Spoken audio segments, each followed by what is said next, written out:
Getting ready to install a lift kit, suspension kit on my 2003 Dodge Ram. I have some pretty nice piece of equipment here. I'll show you what I have.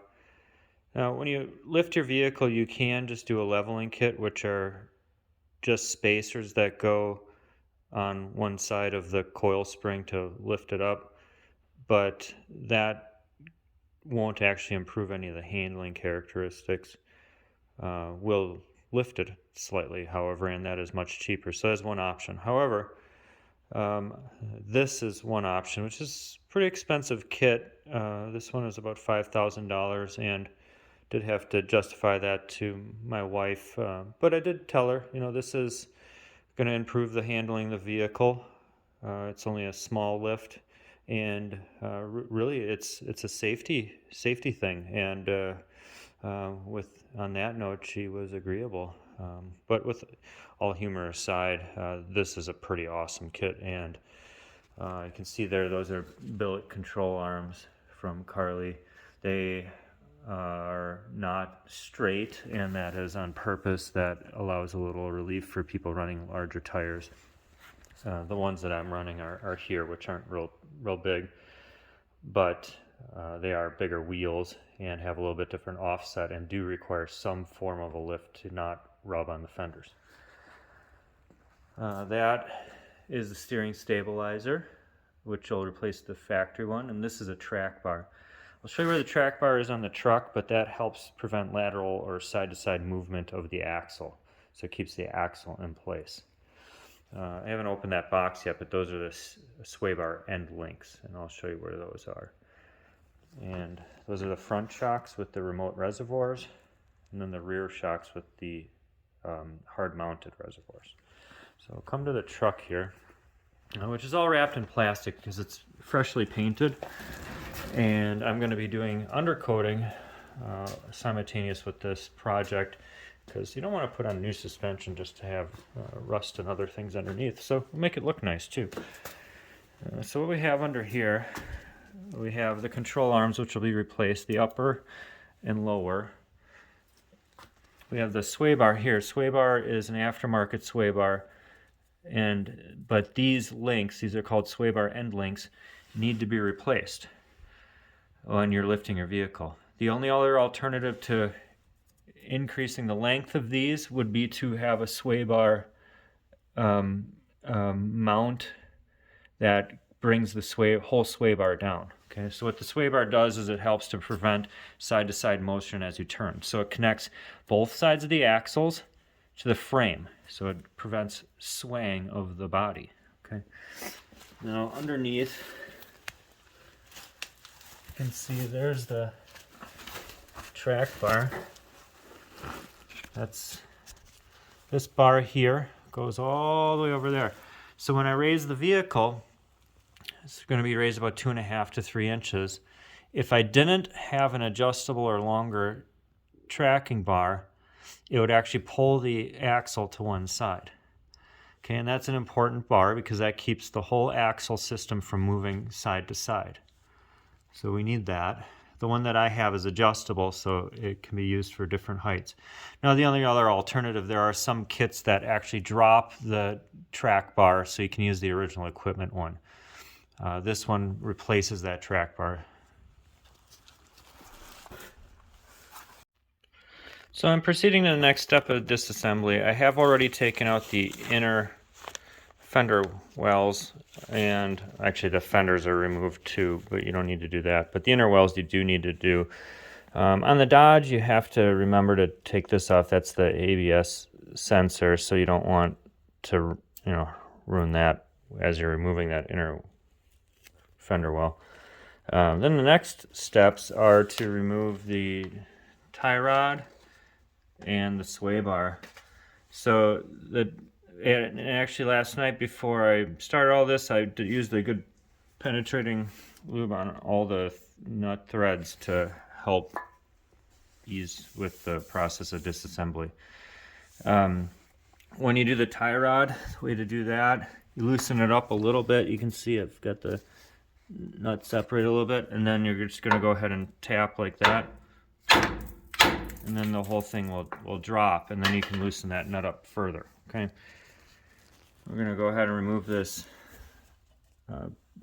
brake hose fixture here. I've just gone ahead and taken that off completely. With the rotor off, you get better access to these control arm nuts.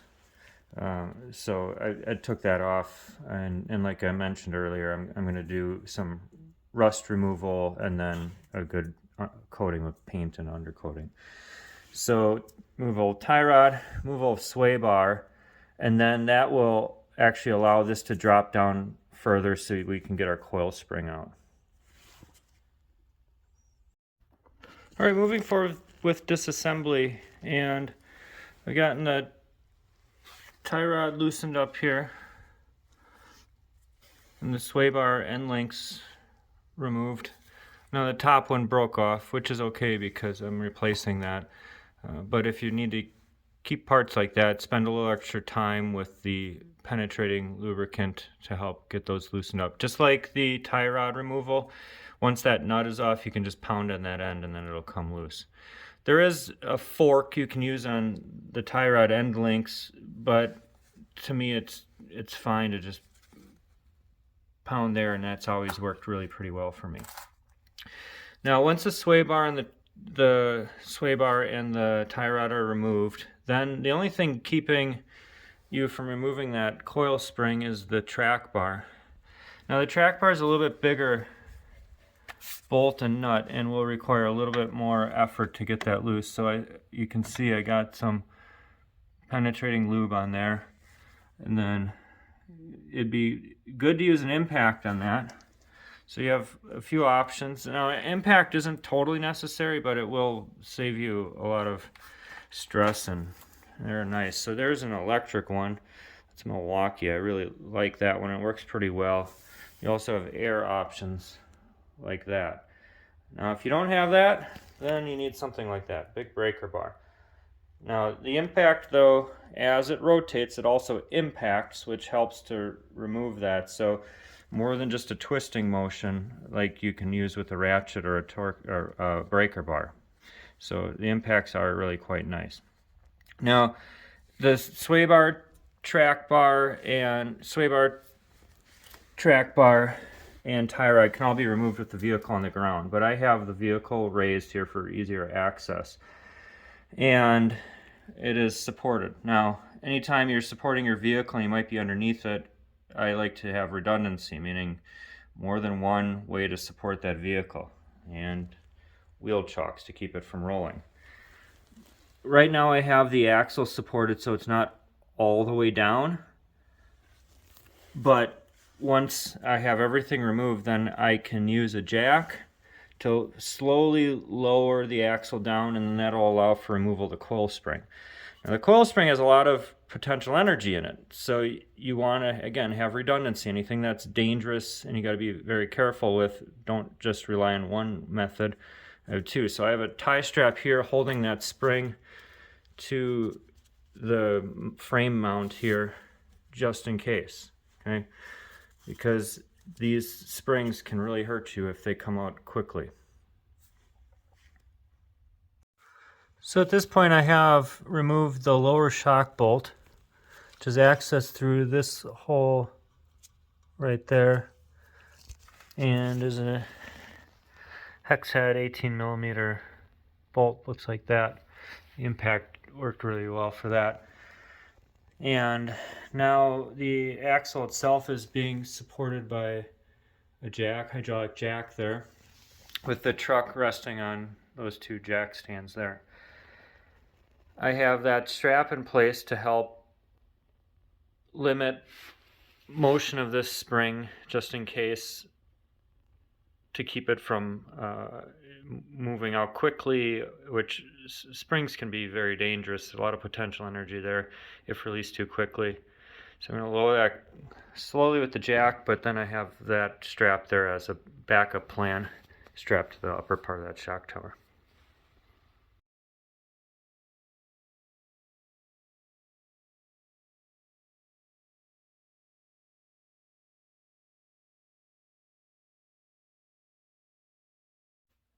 Alright, I'm getting ready to remove the control arms. To gain access to this bolt here, it's easier to remove these wires here on the Dodge. On the opposite side, you got to remove the turbo downpipe to be able to access these, but these help on this side. And if you're not familiar with these, so they have those little trim holders to keep them in place, and you can use a trim remover, which looks like a fork, to get that off, or a screwdriver. Just be more careful, you use a screwdriver. And then to remove the wiring harness there, so this red tab there, that pull that back, and then you can push down on there to get it. And on this one here, there's this red tab here. Then normally that's in like this. Use a screwdriver or fingernail to pull that out like that, and then depress that and pull out. So now we can move that out of the way there, and we can gain access there. And now I can use an impact. Before you could get it out with a wrench, but the impact is much more effective with this job.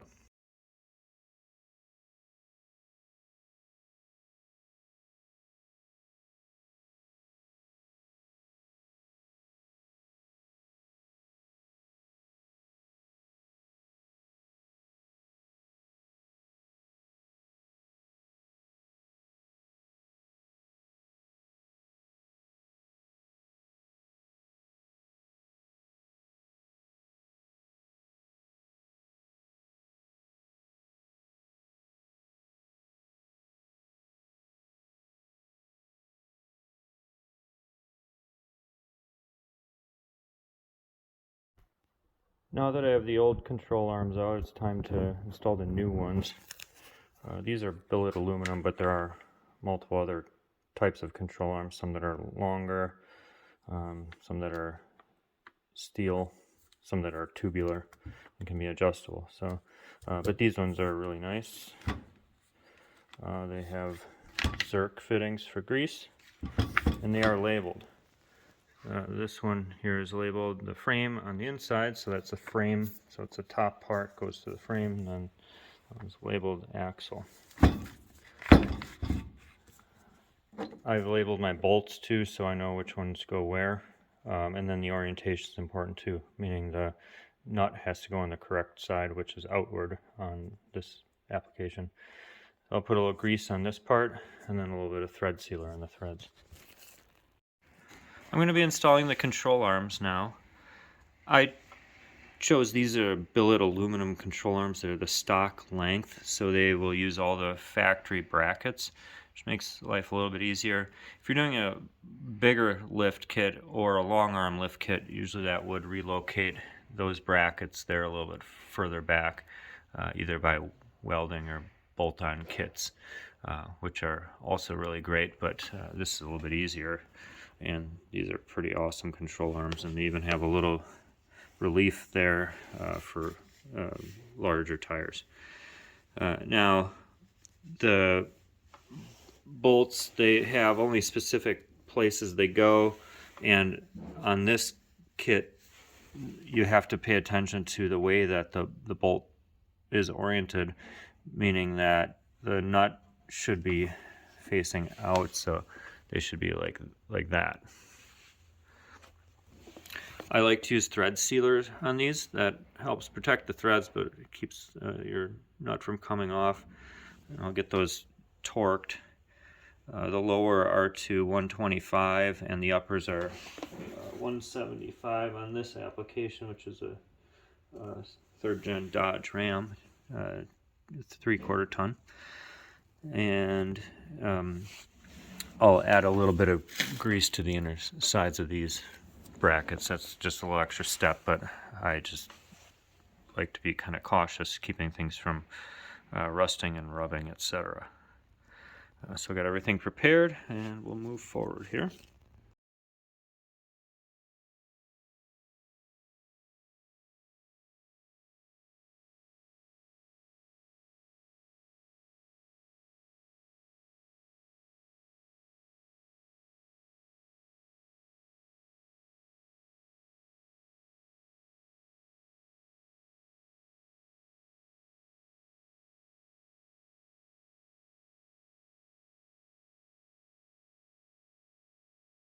Alright, so now the upper and lower control arms are in place.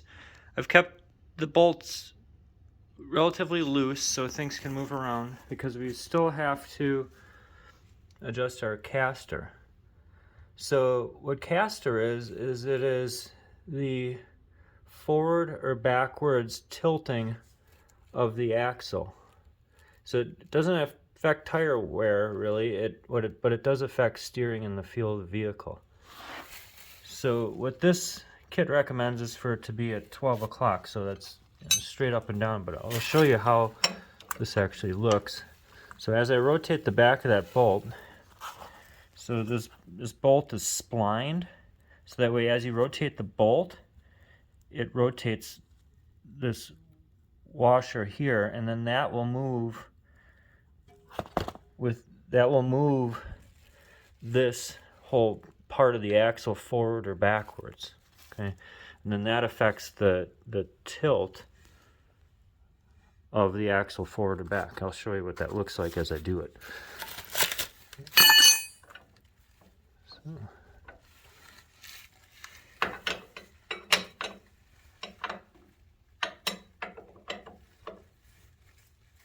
So see that? See it's rocking back and forth there. So I put it to 12 o'clock, watch the whole thing move.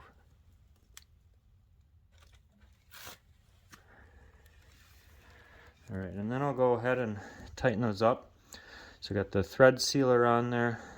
These top ones will be 125 foot-pounds, bottom ones 175, so it'll be nice and tight. And we'll move on. Okay, so the control arms are preliminarily mounted here.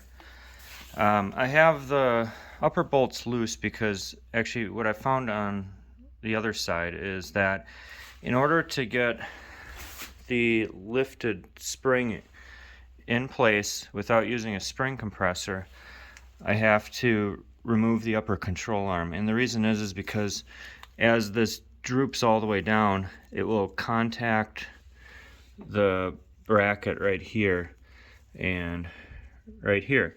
So if I remove that, then without using a spring compressor, I can get the spring in there. Now, this truck, the springs are the same for either side, but just pay attention. Some lift kits, the springs are sided, meaning one needs to go on the left and one needs to go on the right. And then this model has these isolators here, rubber. I bought new ones since the other ones were 20 years old and the rubber was a little bit hard. But we'll get that all taken care of.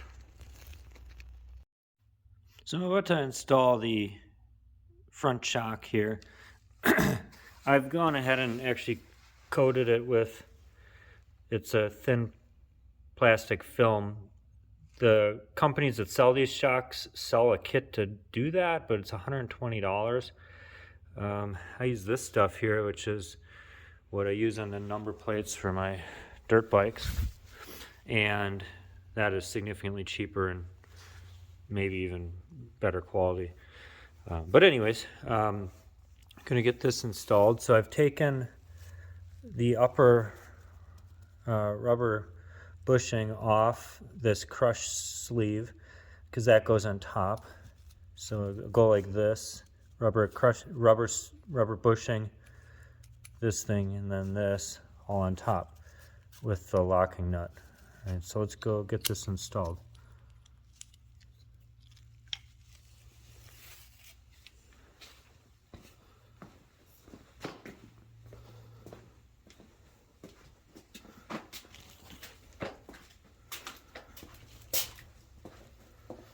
All right, so what we're going to do is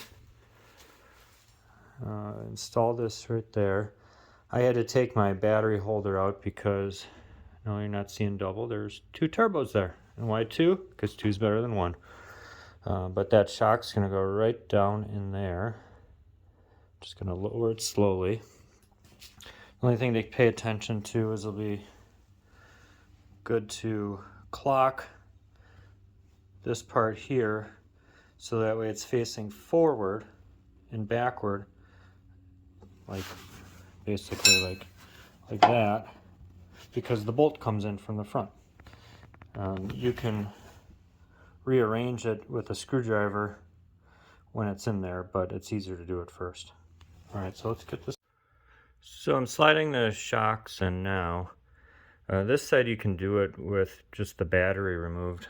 On the other side, I had to remove the whole battery holder because I got twin turbos over there. Not sure if it would work without those turbos, but possibly. But this is a picture of how that works.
All right, so they're looking pretty good here.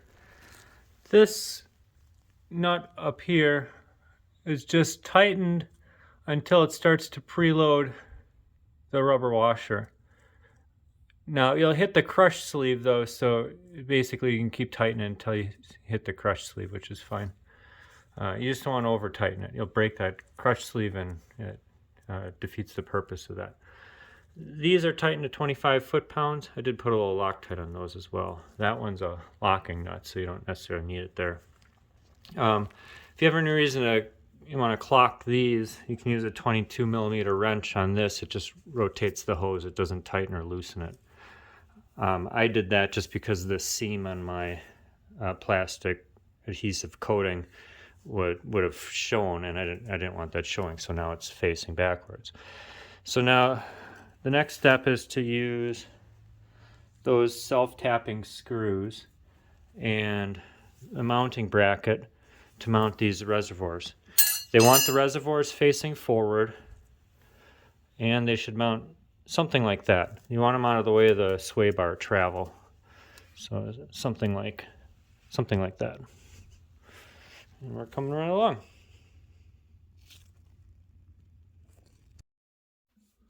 So now I'm just about to put on my reservoir mounts.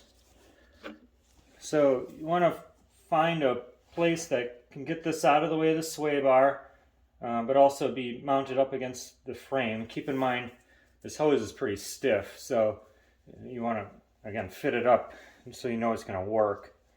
And then use that as kind of your template, and then marker to mark your holes.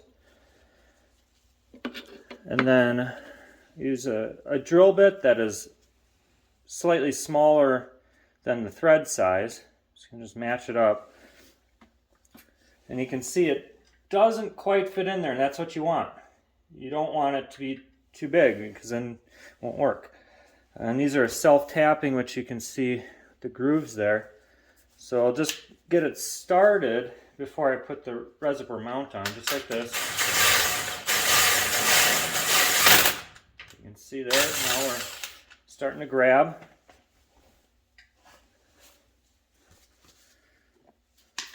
And then we can get that on there. Just putting a touch of grease on the back just to keep it from rubbing too much on the metal, or the paint rather, and causing rust.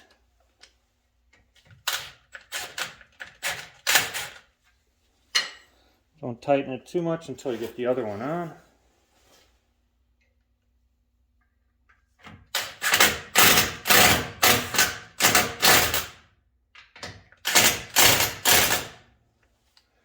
There you have it.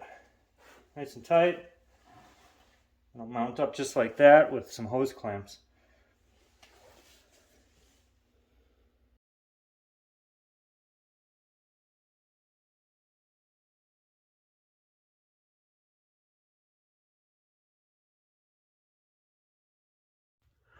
Alright, so now I'm mounting the rear shocks, and they are actually mounted such that the shaft is up and the body is down, with the reservoir facing towards the rear of the vehicle, like that. Now, these don't compress very easily, so they're very hard to compress by hand. So I used a jack with a pad like that, and once it was loosely mounted up top, I could use the jack to compress it. And then I used some relatively thin wire like that, just went up and around there, up to there, to hold it roughly in place while I get it at least into the mount here. And then you can kind of gently use a, see how it's not quite lined up here, but I can use a screwdriver to kind of pry up like that, and then I should be able to get the bolt through. Once the bolts are through and the nuts are on the other ends, then I'll torque upper and lower to 100 foot-pounds.